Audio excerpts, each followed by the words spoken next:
ರಾಜೀವ್ ಗಾಂಧಿ ನಿಗಮದ ವಸತಿ ನಿಗಮದ ಕಳ್ಳಾಟಕ್ಕೆ ಸಂಬಂಧಪಟ್ಟಂತೆ ಮತ್ತೊಂದು ಎಕ್ಸ್ಕ್ಲೂಸಿವ್ ಇನ್ಫ್ಯಾಕ್ಟ್ ಬ್ಲಾಸ್ಟಿಂಗ್ ಸ್ಟೋರಿಯನ್ನ ಗ್ಯಾರಂಟಿ ನ್ಯೂಸ್ ಈ ಕ್ಷಣಕ್ಕೆ ಬ್ರೇಕ್ ಮಾಡ್ತಾ ಇದೆ. ಸರ್ಕಾರದ ಈ ಬಗ್ಗೆ ನೀತಿ ಬಗ್ಗೆ ಚರ್ಚೆಗಳಾಗ್ತಾ ಇತ್ತು ರಾಜ್ಯದಾದ್ಯಂತ. ಜಮೀರ್ ಅಹಮದ್ ಖಾನ್ ಅವರೇ, ದಯವಿಟ್ಟು ಮಿಸ್ ಮಾಡದೆ ಈ ಸ್ಟೋರಿಯನ್ನ ನೀವು ನೋಡ್ಲೇಬೇಕು. ಬಗೆದಷ್ಟು ಬಯಲಾಗ್ತಾನೆ ಇದೆ ರಾಜೀವ್ ಗಾಂಧಿ ವಸತಿ ನಿಗಮದ ಕಳ್ಳಾಟ. ನಿರಾಶ್ರಿತರಿಗೆ ಮನೆ ನೀಡೋಕೆ ಕಾನೂನನ್ನೇ ಬದಲಾವಣೆ ಮಾಡಿಬಿಟ್ಟಿದೆಯಾ ಇಲಾಖೆ. ಜಮೀರ್ ಸಾಹೇಬ್ರ ಈ ಸ್ಟೋರಿಯನ್ನ ಒಮ್ಮೆ ಮಿಸ್ ಮಾಡದೆ ನೀವು ನೋಡ್ಲೇಬೇಕು. ಇದು ಗ್ಯಾರಂಟಿ ನ್ಯೂಸ್ ನ ಮತ್ತೊಂದು ಬ್ಲಾಸ್ಟಿಂಗ್ ಸ್ಟೋರಿ. ಬಗೆದಷ್ಟು ಬಯಲಾಗ್ತಾ ಇದೆ ರಾಜೀವ್ ಗಾಂಧಿ ವಸತಿ ನಿಗಮದ ಕಳ್ಳಾಟ. ನಿರಾಶ್ರಿತರಿಗೆ ಮನೆ ನೀಡೋಕೆ ಅಂತ ಕಾನೂನನ್ನೇ ಬದಲಾವಣೆ ಮಾಡ್ಬಿಡ್ತಾ ಇಲಾಖೆ. ಜಮೀರ್ ಅಹಮದ್ ಖಾನ್ ಅವರೇ, ಈ ಸ್ಟೋರಿಯನ್ನ ನೀವು ನೋಡಿದ ಮೇಲೆ ಒಂದು ಕ್ಲಾರಿಟಿ ಕೊಡ್ಲೇಬೇಕು. ಯಾಕೆ ಈ ಕಾನೂನನ್ನ ಬದಲಾವಣೆ ಮಾಡಲಾಯಿತು ಅಥವಾ ಒಂದಷ್ಟು ನಿಯಮಗಳನ್ನ ಬದಲಾವಣೆ ಮಾಡಲಾಯಿತು ಅಂತ. ಯಾಕಂದ್ರೆ ಕೋಗಿಲು ಕ್ರಾಸ್ ಸಂತ್ರಸ್ತರನ್ನ ಮೆಚ್ಚಿಸೋದಕ್ಕೆ ಈ ನಿಯಮವನ್ನ ಬದಲಾವಣೆ ಮಾಡಲಾಯ್ತಾ? ಕೇರಳ ಸಿಎಂ ಅವರನ್ನ ಮೆಚ್ಚಿಸೋ ಸಲುವಾಗಿ ನಿಯಮವನ್ನ ಬದಲಾವಣೆ ಮಾಡಲಾಯ್ತಾ? ನಿಮ್ಮ ಪಕ್ಷದ ವರಿಷ್ಠರನ್ನ ಮೆಚ್ಚಿಸೋದಕ್ಕೆ ಈ ಬದಲಾವಣೆಯನ್ನ ಮಾಡಿದ್ರ? ರಾಜ್ಯದ ಪರವಾಗಿ, ರಾಜ್ಯದ ನಿರಾಶ್ರಿತರ ಪರವಾಗಿ ಕೆಲಸ ಮಾಡಬೇಕಾದಂತ ಇಲಾಖೆ ಈ ರೀತಿ ಕಳ್ಳಾಟ ಆಡುತ್ತೆ ಅಂತ ಅಂದ್ರೆ ಫಲಾನುಭವಿಗಳು ಎಲ್ಲಿಗೆ ಹೋಗ್ಬೇಕು, ಯಾರನ್ನ ಪ್ರಶ್ನೆ ಮಾಡಬೇಕು? ಕಾರಣ ಇಲ್ಲಿ ನಿಯಮ ಇರೋದೇ ಯಾರೆಲ್ಲ ನಿರಾಶ್ರಿತರು ಸಂತ್ರಸ್ತರಿರ್ತಾರೋ ಈ ಯೋಜನೆಯಡಿ ಒಂದು ಅರ್ಜಿಯನ್ನ ಸಲ್ಲಿಕೆ ಮಾಡಬೇಕು.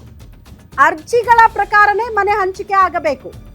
ಅರ್ಜಿಗಳನ್ನ ನೀವು ಗಮನಿಸಿ, ಇಷ್ಟು ದುಡ್ಡು ಈಗ ಕಟ್ಟಿ ಮನೆ ಸಿಕ್ಕ ಮೇಲೆ, ನಿವಾಸ ಸಿಕ್ಕ ಮೇಲೆ ಮತ್ತಷ್ಟು ದುಡ್ಡು ಕಟ್ಟಿ ಅಂತ ಹೇಳಿದವರು ತರಾತುರಿಯಲ್ಲಿ ಈಗೆಲ್ಲ ಕಂಪ್ಲೀಟ್ ದುಡ್ಡನ್ನ ಕಟ್ಟಬೇಕು ಅಂತ ಸೂಚನೆ ನೀಡ್ತಿದ್ದಾರಂತೆ. ಅದೇ ಕಾರಣಕ್ಕೆ ಆಕ್ರೋಶ ವ್ಯಕ್ತವಾಗ್ತಾ ಇದೆ. ಅರ್ಧ ಬರ್ಧ ಗಂಟೆನ ನಡೀತಾ ಇದೆ, ಅಲ್ಲಿ ಇನ್ನು ಕರೆಕ್ಟ್ ಆಗಿ ಕೆಲಸ ಆಗಿಲ್ಲ. ಆಮೇಲೆ ನಮ್ಗೆ ಬ್ಯಾಂಕರ್ ತಗೊಂಡ್ಬಿಟ್ಟು ಕಟ್ಟಿ ಅಂತ ಹೇಳ್ತಿದ್ದಾರೆ. ನಾವು ಇಲ್ಲಿ ಮನೆ ಬಾಡಿಗೆ ಕಟ್ಟಬೇಕು, ಈಗ ಅಲ್ಲೂ ಕಟ್ಟಬೇಕು, ಮಕ್ಳು ಫೀಸ್ಗಳು ಕಟ್ಟಬೇಕು. ಯಾವ ತರ ಮಾಡೋದು? ನಾವು ಕೂಲಿ ಕೆಲಸ ಮಾಡ್ಕೊಂಡು ಬದುಕ್ತಾ ಇರೋದು ನಾವು. ನಮ್ಗೆ 50,000 70,000 ಬರಲ್ಲ ಸರ್. ತಿಂಗಳಿಗೆ 15,000 ಬರುತ್ತೆ ಪೇಮೆಂಟ್. 15,000ದಲ್ಲಿ ಇಲ್ಲೇ ಕಟ್ಟೋದು, ಅಲ್ಲೇ ಕಟ್ಟೋದು, ಸ್ಕೂಲ್ ಫೀಸ್ ಕಟ್ಟೋದು. 3 ಜನ ನಮ್ಗೆ ಹೆಣ್ಮಕ್ಳು. ಎಲ್ಲಿ ಯಾವ್ದು ಕಟ್ಟಿ ಯಾವ್ದು ಬಿಡೋದ?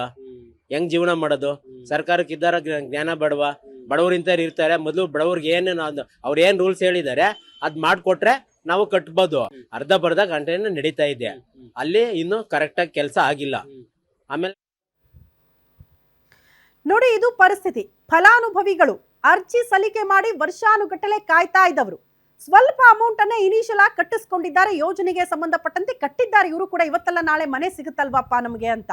ಆದ್ರೆ ಈಗ ಕೋಗಿಲು ಕ್ರಾಸ್ ಅಲ್ಲಿ ಸಂತ್ರಸ್ತರಿಗೆ ಮನೆ ಕೊಟ್ಬಿಡ್ಬೇಕಲ್ಲ ತರಾತುರಿಯಲ್ಲಿ, ಅದಕ್ಕೆ ದುಡ್ಡು ಅಡ್ಜಸ್ಟ್ ಆಗ್ಬೇಕಲ್ಲ.